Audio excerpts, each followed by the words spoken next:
सदियों साल पुरानी कहानी है। बगदाद की तंग गलियों में वाक़िया वो चौर बाजार, जहां हलाल माल कम और हराम माल की मांग ज्यादा होती थी। यहाँ की दुनिया अलग ही थी। लोग यहाँ सस्ता माल लेने आते, मगर अक्सर अपनी किस्मत महंगे दामों बेच जाते। इस बाजार में झूठ बोलना, धोखा देना और कस्में खाकर लोगों को बेवकूफ बनाना रोज का मामूल था। खरीदार अगर दाना ना हो तो बकरी के बदले बिली और खालिस सोने के बदले पीतल ले जाए। ऐसे ही एक दिन दोपहर के वक्त बाजार के बीचों बीच एक चीख सुनाई दी। गुलाम, गुलाम बेचने आया हूं। नौजवान, तंदुरुस्त और खिदमत गुजार है। एक बूढ़ा शख्स फटे पुराने कपड़ों में मलबूस, कमजोर वजूद के साथ बाजार में एक जवान लड़के को रस्सी से बांधकर घसीटता लाया था। लोगों का हजूम जमा हो गया। गुलाम की उम्र 20-22 बरस से ज्यादा न थी, मगर इसके चेहरे पर एक अजीब सी संजीदगी और सुकून था। बदन पर आम सा लिबास, मगर चाल में वकार और निगाह में हया। कुछ खरीदारों ने हंसते हुए कहा, आज के दौर में अमानतदार गुलाम भी कहीं मिलता है, वो भी इस चोर बाजार में। शक्ल तो शरीफों जैसी लगती है, मगर आई कहां से है? बुजुर्ग ने नर्म आवाज में कहा, ये गुलाम मेरा नहीं, मगर मेरे पास बेचने के लिए रखवाया गया था, इसलिए मैंने इसे बेचने का इरादा किया। गुलाम ने खामोशी से आसमान की तरफ नजर उठाई, जैसे दिल ही दिल में कुछ कह रहा हो। किसी ने तंज किया, अगर इतना ही शरीफ होता तो बेचने के लिए क्यों रखा जाता? गुलाम का रंग ना बदला, वो बस जमीन की तरफ देखता रहा। अचानक एक खरीदार, जो बज़ाहिर एक ताजिर था, मगर इसकी आंखों से चालाकी साफ झलक रही थी, आगे बढ़ा और बोला, मैं इसे खरीदता हूं। शर्त यह है कि यह अगर झूठ बोले, चोरी करे या बदतमीजी करे तो मैं तुम्हारा नाम बाजार में रुस्वा कर दूंगा। बूढ़े ने सिर हिला दिया। ताजिर ने कीमत अदा की, 50 अशरफियां, जो आम गुलामों की कीमत से कहीं गुना ज्यादा थी। गुलाम ने कोई मुजाहमत न की, बस चुपचाप ताजिर के साथ हो लिया। मगर शहर बगदाद ने अगले 40 दिनों में कुछ ऐसा देखा जो बरसों तक याद रखा गया। ताजिर, जो सूद और फरेब से कमाता था, इसके घर में सकून उतरने लगा। नुकसान रुक गया, ग्राहकों की तादाद बढ़ने लगी और अजीब ये कि इसके चोरी शुदा माल की वापसी शुरू हो गई। अब ताजिर, जिसे गुलाम पर शक था, उसे दिन रात हैरत से देखता।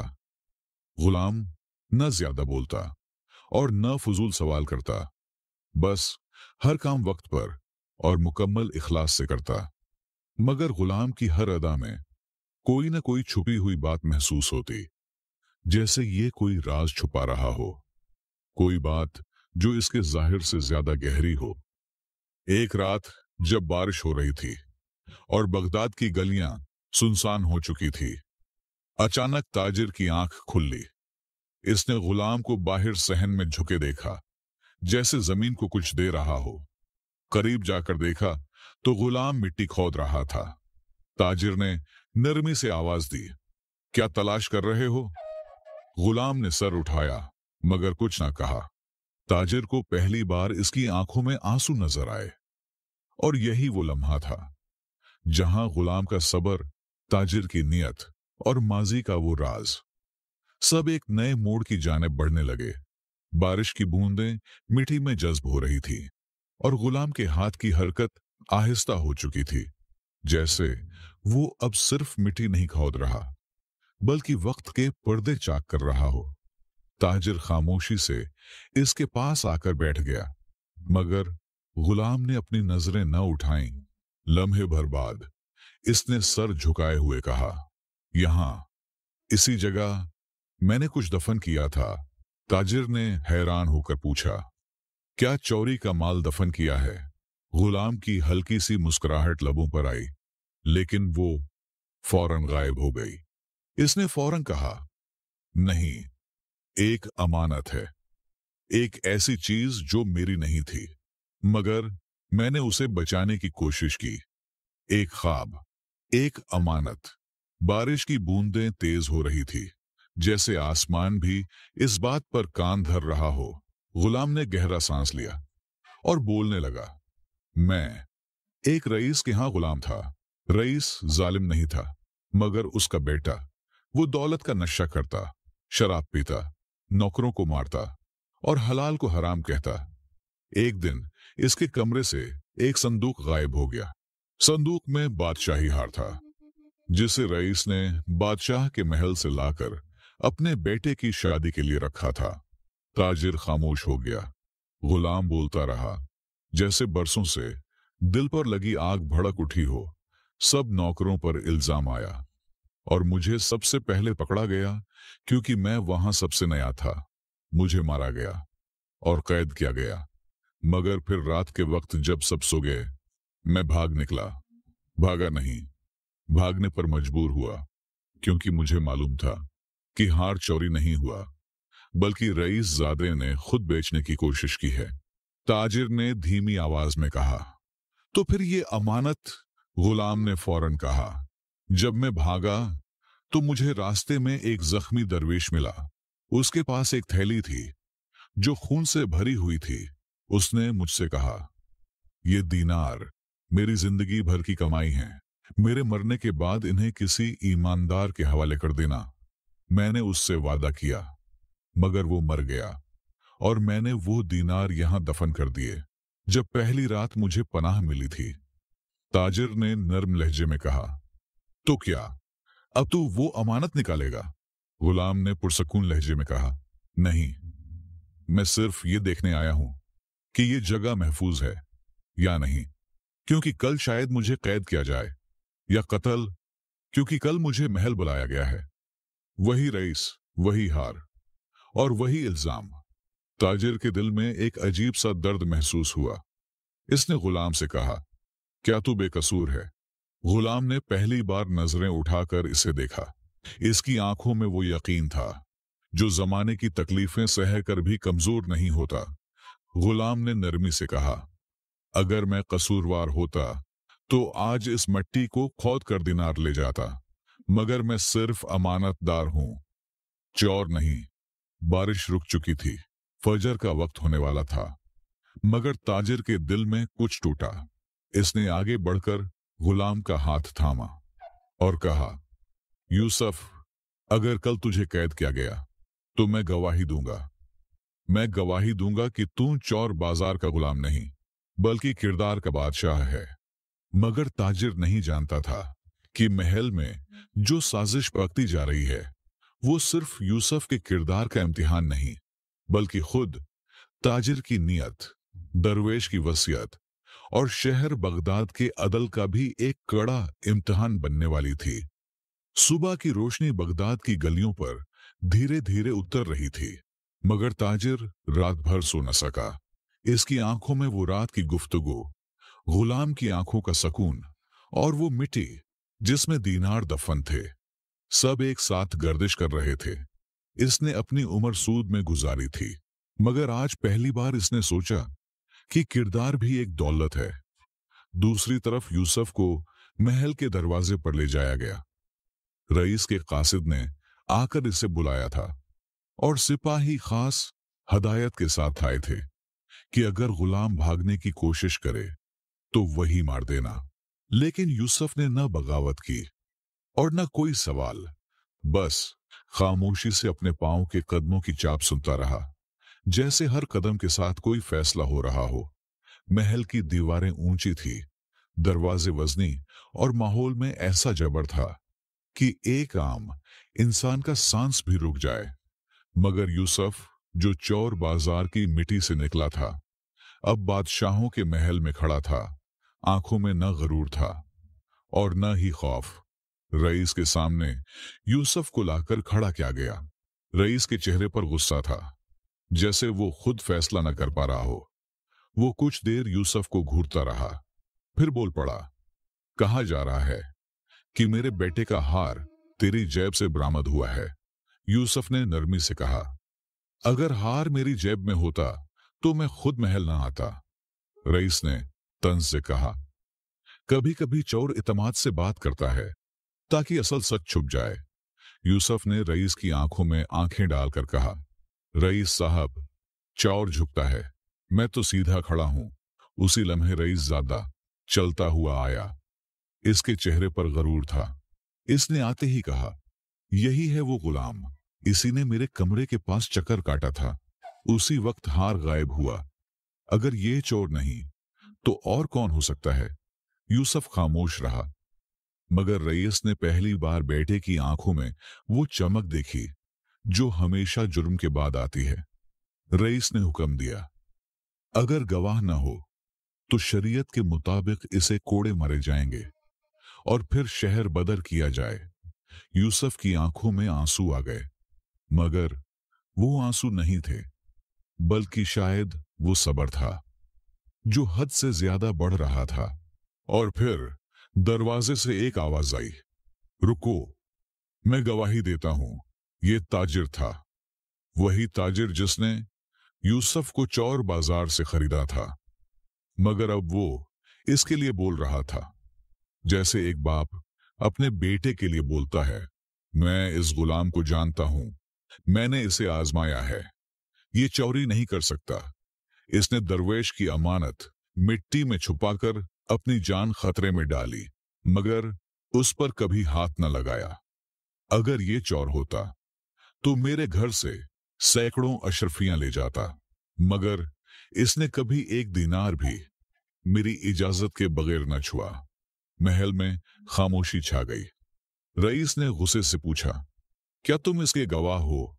ताजिर ने बुलंद आवाज में कहा, मैं न सिर्फ इसका गवाह हूं बल्कि इसकी सदाकत का मकरूज भी हूं।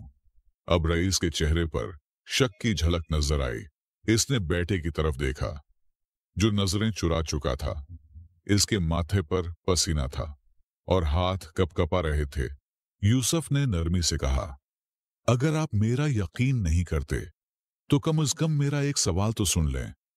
अगर हार मेरे पास होता तो आज सुबह में उसे लेकर महल क्यों आता? मैं भाग सकता था, बाजार में बेच सकता था, मगर फिर मैं लौटकर आपके सामने क्यों आया? रईस लाजवाब हो गया। इसकी आंखें सुकड़ गई। महल का माहौल बोझल हो गया। लेकिन मामला खत्म ना हुआ, क्योंकि उस रात जब सब वापस लौटने लगे, रईस के जाती गुलाम ने मौलाना के दर पर दस्तक दी। कपड़े फटे हुए, सांस बेतरतीब और आंखों में खौफ। इसने कांपती हुई आवाज में कहा, मौलाना साहब, मुझे पुनाह दीजिए, मैंने सब कुछ देख लिया है। वो हार रईस ज़ादे ने खुद बेचा था और अब वो मुझे भी मार डालेगा। मौलाना ने दरवाजा खोलकर कहा, सच छुपाया जा सकता है, दफनाया नहीं जा सकता। आज जमीन ने भी सच सुन लिया है। रात के तीसरे पहर की खामोशी में बगदाद की गलियां कुछ ज्यादा ही संजीदा लगती थी, जैसे शहर की हर दीवार ने ये राज सुन लिया हो। रईस के जाती गुलाम ने मौलाना के दरवाजे पर जो इतराफ किया था, वो सिर्फ एक इकरार जुर्म नहीं था, वो एक पूरी तहजीब के जवाल की गवाही थी। मौलाना ने इस गुलाम को मस्जिद के हुजरे में पनाह दी और फजर के बाद शहर के रईस को बुलवाया, जो गुज़श्ता दिनों यूसुफ पर हद लगाने का हुक्म देने वाला था। अब एक ऐसे सच के सामने बैठा था जो किसी दलील का मोहताज नहीं था। जाती गुलाम ने पूरा वाकया बयान किया और कहा, रईस ज़ादे ने हार चोरी किया और खुफिया तौर पर उसे यमन के एक सौदागर के हाथ बेच दिया। जब रईस ने तलाश शुरू की तो उसने इल्जाम गुलाम यूसुफ पर लगा दिया। मैंने अपनी आंखों से हार की थैली रईस ज़ादे के कमरे से निकलते देखी थी, मगर मैंने खामोशी इख्तियार कर ली क्योंकि मैं डर गया था। इसी वक्त रईस ज़ादे को अदालत में बुलाया गया, जहां गुलाम यूसुफ भी खड़ा था। यूसुफ का चेहरा अब भी पुरसकून था, जैसे इसने फैसला पहले ही मान लिया हो। रईस ने बेटे की तरफ देखा और सवाल किया, क्या तूने वो हार चुराया था? रईस ज्यादा खामोश रहा। काजी ने जाती गुलाम को गवाही के लिए बुलाया। इसने कपकपाते हुए सब कुछ दोहराया। अब खामोशी का बोझ रईसजादे के कंधों पर इतना भारी हो गया कि वो फौरन बोल पड़ा, हाँ, मैंने ही वो हार बेचा था। मुझे दौलत की तलब थी और मैंने गुलाम पर इल्जाम लगा दिया ताकि इल्जाम मुझ पर ना आए। अदालत में सन्नाटा छा गया। काजी ने नरमी से यूसुफ से कहा, अगर तू चाहे तो रईसजादे पर हद लगवाई जा सकती है, लेकिन तू मजलूम है, फैसला तेरा हक है। यूसुफ ने काजी की तरफ नहीं देखा, इसने रईसजादे की तरफ देखा, जिसकी आंखें शर्मिंदगी से झुक चुकी थी। फिर इसने मौलाना की तरफ देखा और धीरे से कहा, मैं बदला लेने नहीं आया था, मैं सिर्फ अपने किरदार को बचाने आया था। अगर इजाजत दें तो अब वापस जाना चाहता हूं, क्योंकि मेरे अल्लाह ने मेरी इज्जत बचा ली है। बाकी हिसाब मैं आखिरत पर छोड़ता हूं। रईस की आंखों से आंसू बहने लगे। वो आगे बढ़ा और गुलाम यूसुफ के कदमों में बैठ गया और कहने लगा, मैं तुझे सिर्फ माफ नहीं करता, मैं तुझे आजाद भी करता हूं, और अगर तू मंजूर करे तो मेरी बेटी का शौहर बनकर इस खानदान की इज्जत को वो वकार दे दे जिसे मेरे बेटे ने गिरा दिया था। मजमे में जैसे एक लहर सी दौड़ गई। यूसुफ ने नजरें झुका ली और सिर्फ इतना कहा, पहले मैं गुलाम था, मगर आज आजाद हूं, और अगर नसीब में हुआ तो अल्लाह मुझे इस रिश्ते के लायक भी बना देगा। उसी दिन रईस जादे को अदालत ने शहर बदर किया और इसके तमाम असासे जब्त कर लिए। मौलाना ने जुमे के खुतबे में कहा, बाजार में बिकने वाले को हम जलील समझते हैं, मगर इज्जत नियत में होती है, खानदानी नाम में नहीं।